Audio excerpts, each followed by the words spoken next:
ឥឡូវខ្ញុំនិយាយពីផលវិបត្តិគឺអ្នកមើលដល់ដឹងថាមើលមួយណាຕົកមួយណាទេវា3វាមិនមែន1វាមិនមែន2វា3ទី2ហ្នឹងផលវិបត្តិទៅដល់អ្នកប្រឡង affect ទៅដល់អ្នកប្រ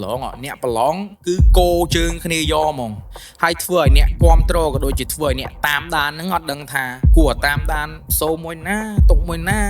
គ្រប់ត្រូល rapper មួយណាគេល្អណាគេអីវាច្រើនពេកហើយវាគោជើងគ្នាយកហ្មងធ្វើតែកម្មវិធីទាំង3ប៉ុណ្ណឹងគ្នាចាក់ផ្សាយក្នុងពេលតែមួយមែនប្រកួតប្រជែងគ្នាមែនតែយ៉ាងណាមិញខ្ញុំសង្ឃឹមយ៉ាងមុះមុតថា visionary របស់កម្មវិធីទាំង3ហ្នឹងគឺក្នុងគោលដៅ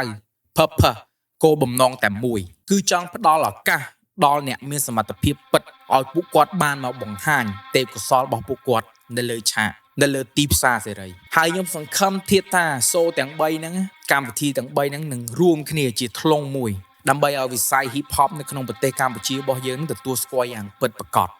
សូមធ្វើការរួបរวมគ្នាហើយចែកគ្នារស់ជាជាងដណ្ដើមគ្នារស់